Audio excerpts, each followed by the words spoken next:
Hello and welcome back to the another video. और इस video में हम बनाने वाले हैं हमारी बहुत ही सुंदर से जगन्नाथ महाप्रभु।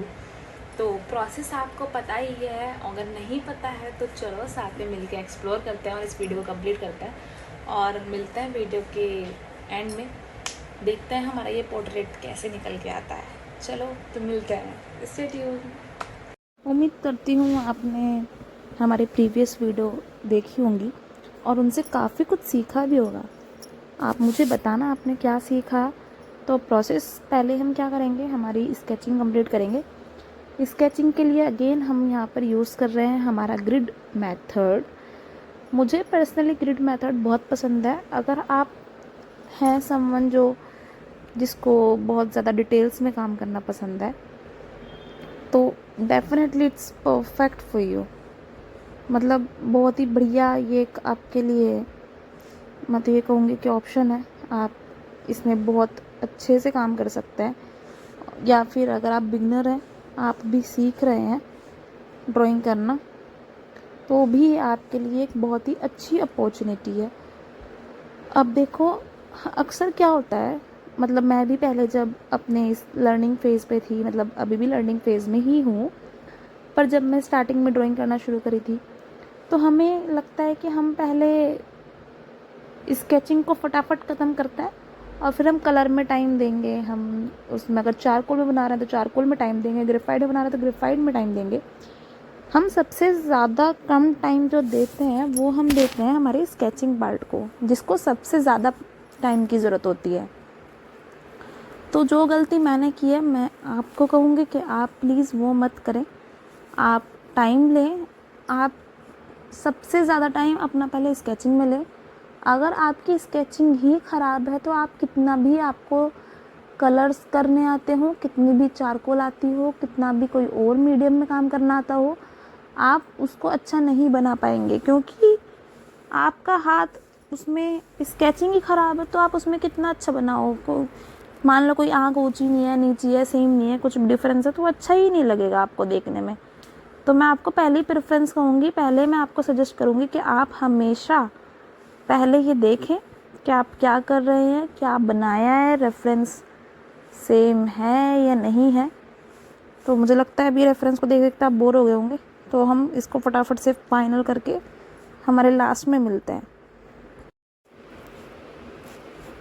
तो हमारा स्केच कंप्लीट हो गया है, तो अब शुरू करते हैं हमारा चारकोल।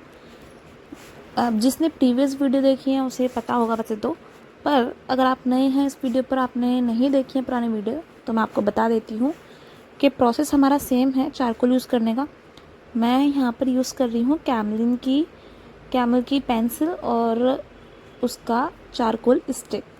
अब हम क्या करते हैं, हम एक पेपर लेते हैं, पेपर पे हम चारकोल को ब्लेंड कर लेते हैं, फिर हम ब्रश लेते हैं और ब्रश से हम धीरे धीरे उस पर लेते हैं चारकोल, और उसके बाद हम शीट पे लगाते हैं।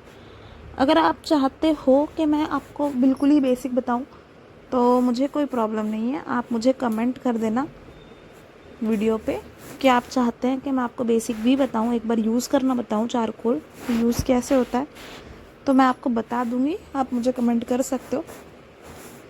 तो फटाफट से हम सबसे पहले हमारे जगन्नाथ महाप्रभु का फेस कंप्लीट करेंगे।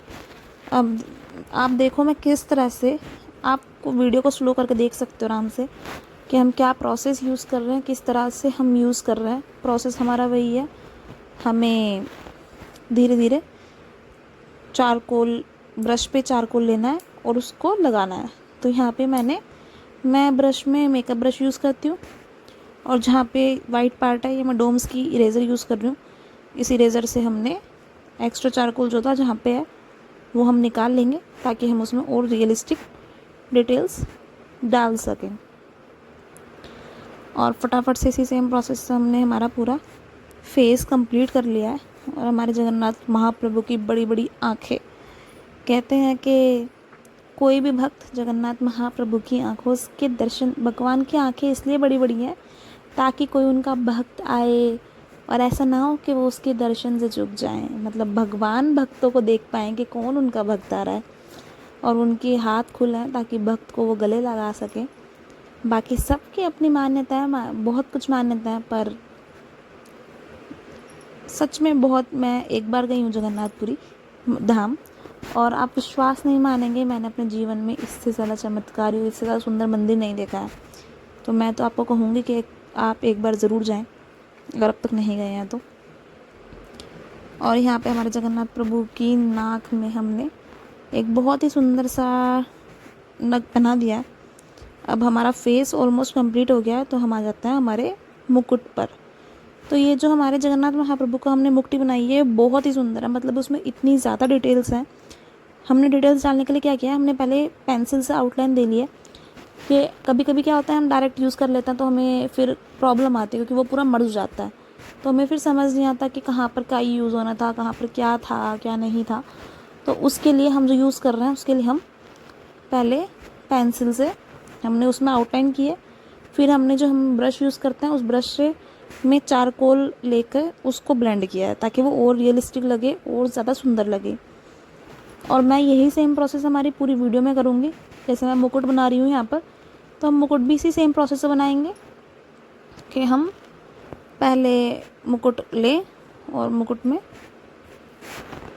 पेंसिल से डिटेल्स डालें, और उसके बाद हम उसमें चारकोल से उसको चारकोल उसमें लगाएं, और उसके बाद उसमें और ज़्यादा डिटेल्स दें। देखो जो मैंने आपको बताया था, अभी मैं वही कर रही हूँ। पहले मैंने उसमें आउटलाइन की पेंसिल से, और उसके बाद मैंने चारकोल से मर्ज कर दिया है, ताकि वो और ज़्यादा खूबसूरत और ज़्यादा सुंदर और ज़्यादा डिटेल्ड और भी ज़्यादा रियलिस्टिक लगे। और सच में ये बहुत ज़्यादा रियलिस्टिक लगता है और बहुत ही ज़्यादा सुंदर लगता है।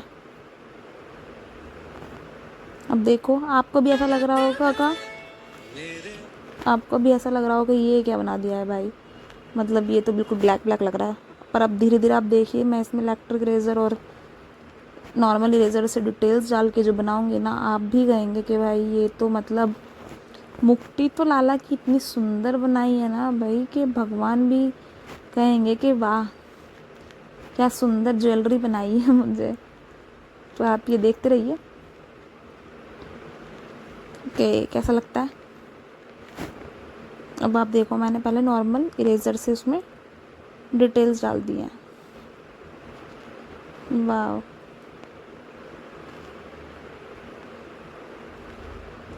प्रोसेस आप देखते रहना, कंफ्यूज मत होइएगा बिल्कुल भी। कंफ्यूज होएंगे तो सब खराब हो जाएगा बिल्कुल।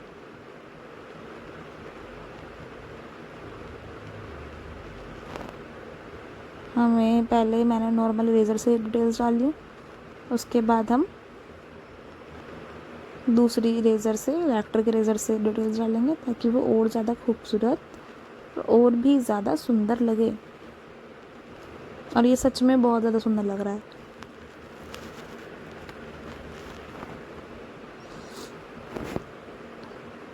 अब देखो, ये ले ली मैंने इलेक्ट्रिक इरेज़र। अब हम इलेक्ट्रिक इरेज़र से डिटेल डालना शुरू करेंगे।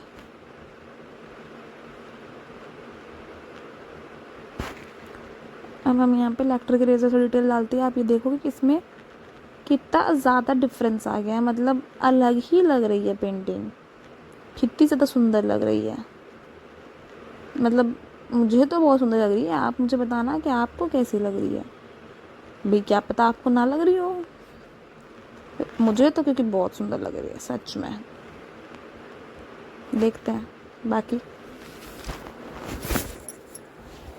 तो हमने इसी सेम प्रोसेस से हमारे अब यहाँ पे साइडों में हमने हमारे जगन्नाथ महाप्रभु को कान में ज्वेलरी बनाई है, हमने वो भी बना ली है। और जो नग है, हमने उसमें नग में डिटेल्स देखो कितनी आराम से डाली है, कोई जल्दबाजी नहीं, कुछ नहीं, बहुत आराम से और बहुत तसल्ली से हमने उसको कंप्लीट किया है। उम्मीद करती हूँ आप ये वीडियो देख रहे होंगे और आपको ये वीडियो अच्छी भी लग रही होगी। कैसी लगी मुझे आप कमेंट करके ज़रूर बताना, भूल मत जाना। वाह, तो उम्मीद करती हूँ आपने वीडियो का फर्स्ट पार्ट बहुत ही अच्छे से देख लिया होगा और आपको काफ़ी अच्छे से समझ भी आ गया होगा कि चारकोल वर्क कैसे करता है। तो ऑफ कोर्स एक वीडियो में सब कुछ कंप्लीट करना पॉसिबल नहीं है, अगर मैं एक ही वीडियो में सब कुछ बनाऊंगी तो आप ही कन्फ्यूज जाएंगे कि एक्चुअली में आपको आर्ट वर्क करना कैसे है। तो इसलिए हमने सिर्फ एक वीडियो में कंप्लीट न करके हमने इस वीडियो को भी 2 पार्ट में ही डिवाइड किया है। तो उम्मीद करती हूँ आपको ये वीडियो अच्छी लगी होगी और आपने सीखा होगा। तो हम जल्दी से मिलेंगे हमारे सेकंड पार्ट में। तब तक लाइक करो, कमेंट करो, शेयर करो, और अगर आपने अब तक चैनल सब्सक्राइब नहीं किया है तो do subscribe the channel and press the bell icon. Till then see you in the next part. Bye.